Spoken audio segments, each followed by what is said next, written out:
Okay, let's start with the last topic of today's presentation, and obviously the last topic of cryptography. Yeah. Then is key distribution. Then we need to see that if we have now public keys available for everyone, how we will make sure that this public key belongs to them. Yeah, we don't have any, say, what we call is assurance that this is Alice's public key, this is Bob's public key, and you can come, she can create a new key with the under the name of Alice, and all the message will go to you, not to Alice now. Yeah? But Alice will detect that message cannot be decrypted by our own private key. Then, yeah. For the solution, we enclose Alice's public key into what we call is certificate. These certificates are actually signed private keys. Yeah? They will tell us that that key that is being signed is actually belonging to that person.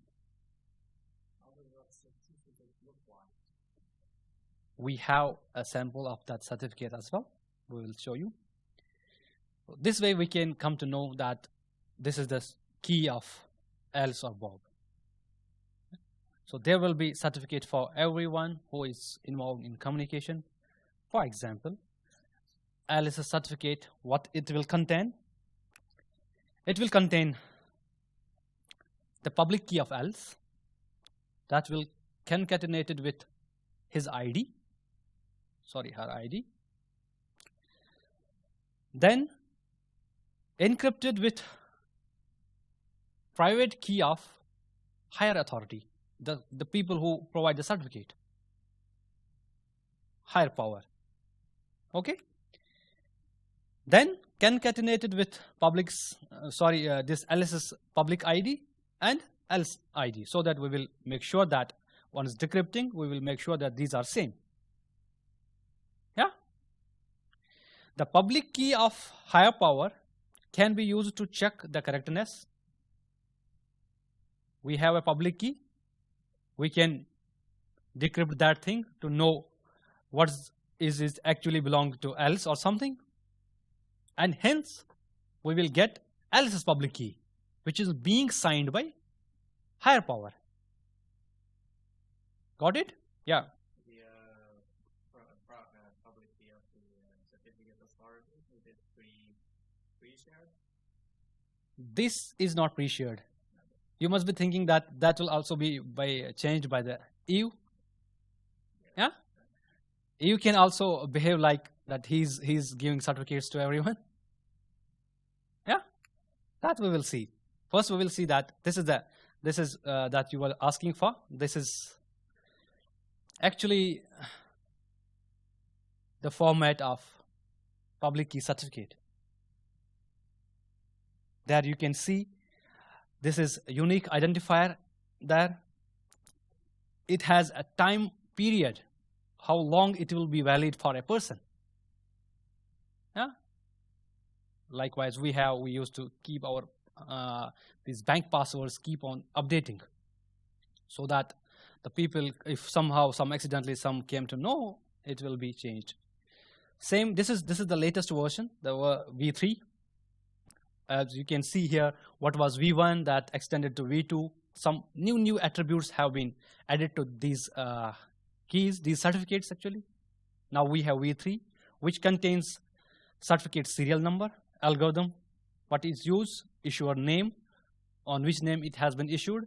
Then we have the validity period, how long it will be valid. Then we have subject's public key information. There's the key actually here. This will be actually key. For example, if I say that Alice is here, his key is this. This will be identified as a like valid key of Alice. Yeah. This validity is restricted to the period when certificate is issued, or somehow, for example, revoke the certificate. It's yeah. I'm just wondering how long such a certificate is valid. Days, years? Yeah, it usually depends upon the organizations.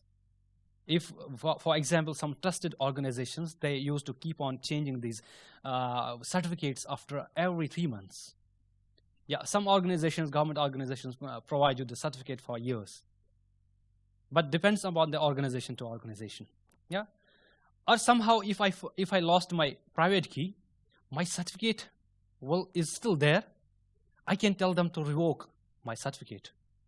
Yeah, so there will be a revoke list where they say that this certificate is no longer used. Yeah. But how we can be certain that is question that this higher power is correct, that they are providing the certificates? They can be also like, if I say that you can act like he's some kind of providing the certificates, huh? Then again the same problem. You can say that this is certified certificate of else. That will not be the else certified certificate. That will be Eve's her own key. Yeah. We enclose what we do actually. Higher powers public key into a certificate now. Yeah.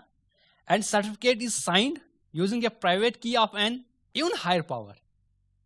That means there is some people who provide certificates, but those certificate providing organizations are being supervised by someone. Yeah, you can see. I can show you that tree. You can see where the else of these persons are and how this tree goes to the root level. Yeah. Then what happened there? They will give the certificate to an individual, and their own certificate will be provided by someone else. And this way we have a tree, and until we have a root. How we believe that root? That root signed his certificate by themselves. This will be clear from this. The reason we can go on up to levels. At some point we end up with ultimate power.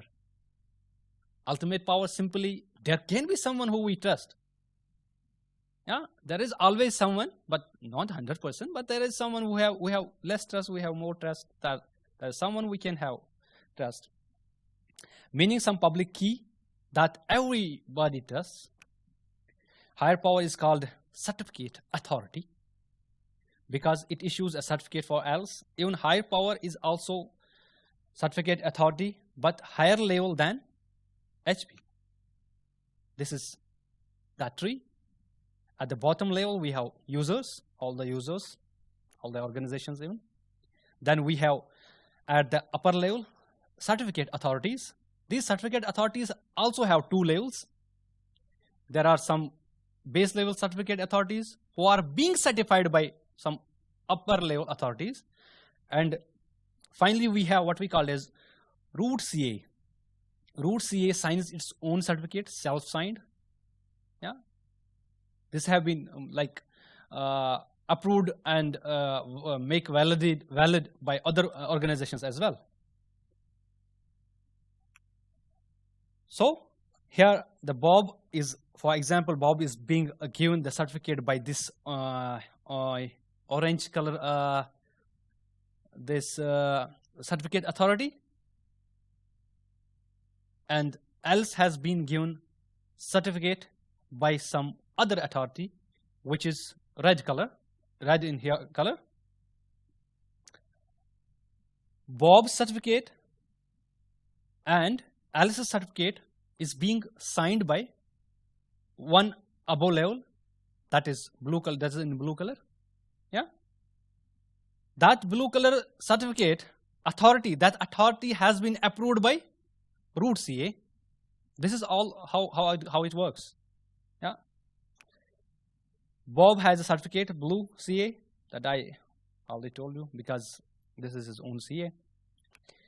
The blue CA creates the certificate for red CA, and red CA is giving certificate to Alice. verify the public key of the red CA. Now we have here, we saw that this was public key infrastructure, how this works. Same we have here. Public key is based on authorities, and in the end, Bob must trust that his own CA or the root CA are not being mistrusted or evil things. Yeah? There are some people who don't trust these things. Like I already said, how much level we trust these things. For example, what if John is a strong believer of conspiracies? I don't believe any of them. Yeah, they're just all the officers that's Eve's sitting there. Yeah, this is John. This has been these slides have already been created by Patrick, so I did not change the characters because I feel these are good to understand. Yeah, this is John and his cat. John obviously trusts himself, and of course his friends, that including this cat as well. And friends are friends. John's friends are friends. I believe my friends, I trust their friends if I have met them. Yeah. And we see what else he trusts. There's a tree where John is also there. John trusts Ken. I don't need to understand, I don't need to explain all these things. These are just arrows who just trust each other. Yeah, up to the level to Lucy.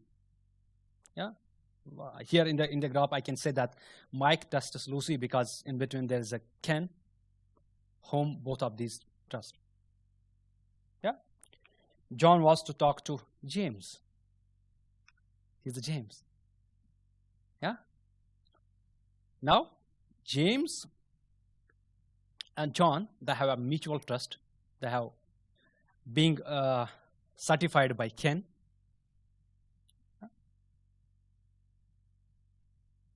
John trusts Ken. So John also trusts James. This is how these, what we call as private organizations work in between. Leaving that tree aside, whom we certified. Yeah.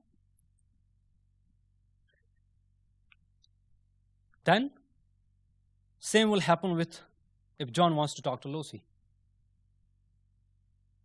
These slides I want to just show you how this web of trust works.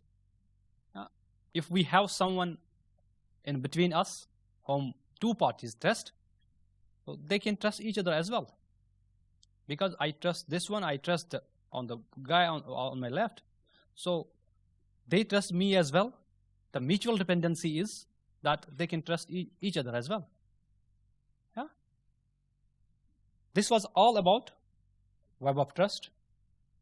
Hence, we conclude our presentation today. That was it.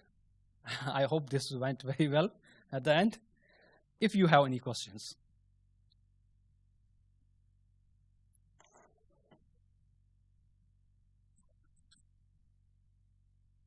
We have half an hour still.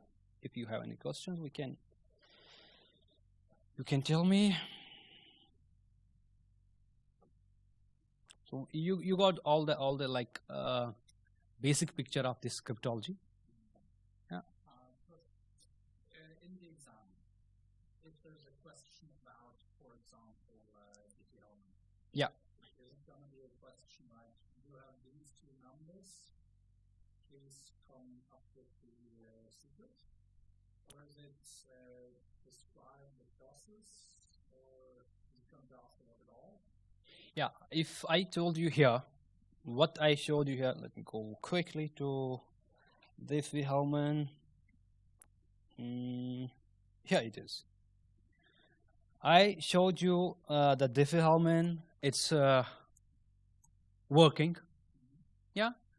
If I am asking what the Diffie-Hellman protocol is, explain with example, obviously you have to tell what this is, why it is being used, and then you can take a simple example to help to understand.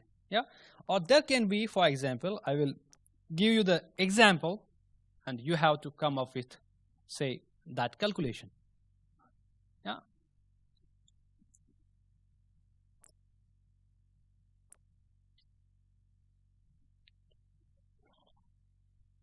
Any more questions? Do I have any questions? Okay, what about your assignments? I saw a few of the students have submitted their assignments already. I will be starting to checking the assignments, not from today or tomorrow, yeah. So I wanted to know if you have any questions on your assignments.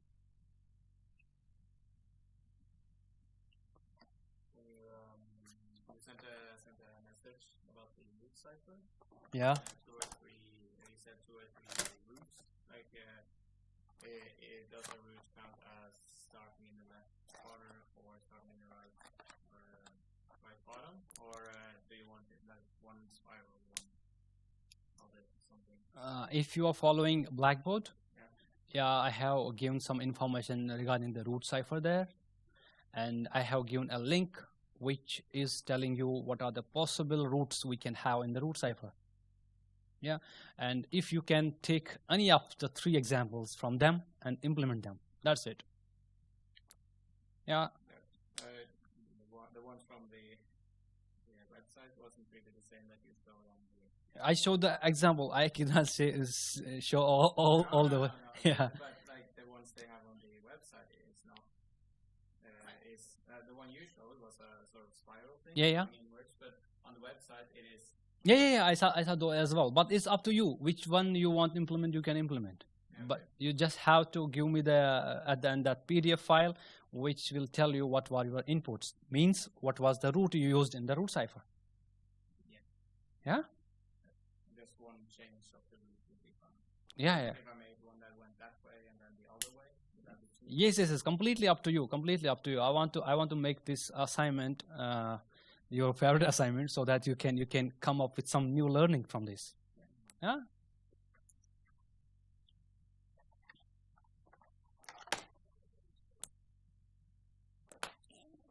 If I again quickly give the big picture of this, do we have we have 20 minutes, huh? If we can write it here. We don't need this board there.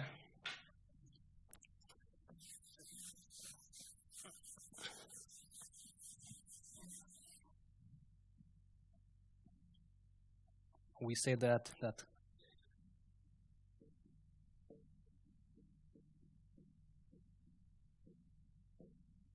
cryptology, we saw that we said that it's of 2 terms.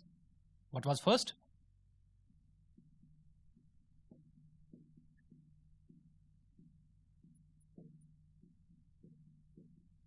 Cryptography. Yeah. Then another one was cryptanalysis. In cryptography, we saw that it was how many types? Yeah, quickly. It was asymmetric,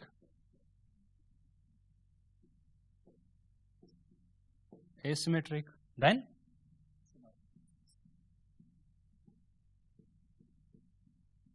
symmetric. There is one more that we call as protocols. You don't need to go there much. Yeah. In asymmetric, what we saw? What we read today, was it symmetric, asymmetric?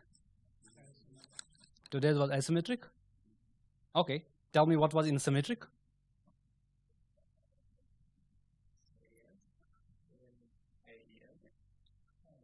What there was substitution ciphers, there was transposition ciphers.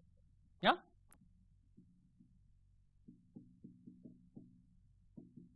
Substitution ciphers. Yeah. transpositions,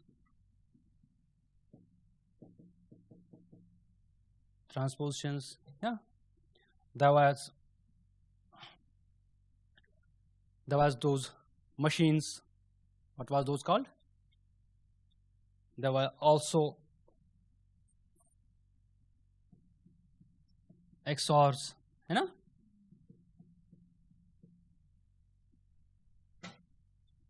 Those Enigma machines, what was those called? We have a term for them.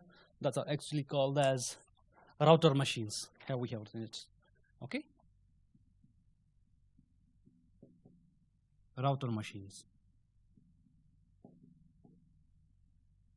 Got it?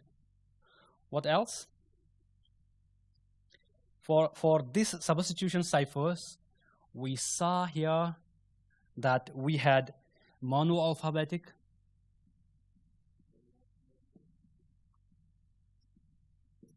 forgive me for the wrong spellings. Then there was polyalphabetic. There was one more that was polygraphic. Yeah.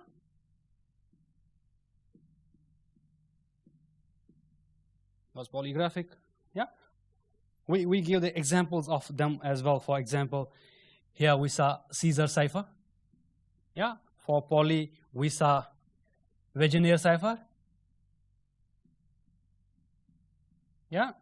Then we saw Foursquare cipher for this.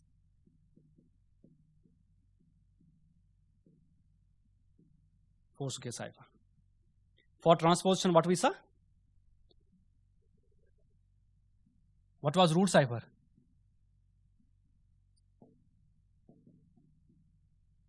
Root cipher was here. Yeah. What else was here? Block cipher. Was it here?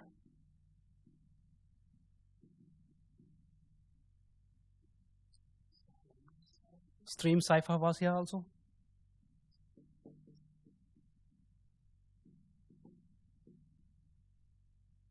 Stream cipher. In router machines, what we saw? Yeah. E machine. Enigma machine. Yeah. One more was Lorenz machine. If you have seen the book. There was one more machine, I don't remember what that was. XOR ciphers we also saw. Then we saw that in asymmetric that we saw today. Yeah, those were what we saw today. In between we also saw AES, DES, those you feel. I actually wanted to give you a picture so that you will be prepared for the exam. It can be like any of free techniques from symmetric cryptography. Yeah, isn't it? Or this picture, you should know all this picture, and you should come up with, for example, all the terms that we covered here. Yeah, there can be more terms as well. And here we did not go that much, but we just came up with a small brief description what decrypt analysis is. Yeah. Well, that decryption actually from Eve's side is cryptanalysis. And for these protocols, just a little bit definition what the protocols are. No need to go in deep. Yeah. Then these things, apart from these, we also covered some more things as well. Those you should come up with say a plain diagram like this. Maybe you have been asked to give a complete overview using a diagram. Yeah. So you should be here ready with this. Take it. Okay. Yeah. Any more questions you have in this diagram, or do we need to fill some more things here apart from? If we have questions on no. Okay, so I must say thank you to you for your patience, and we'll see you tomorrow in the exercise session. Okay, see you.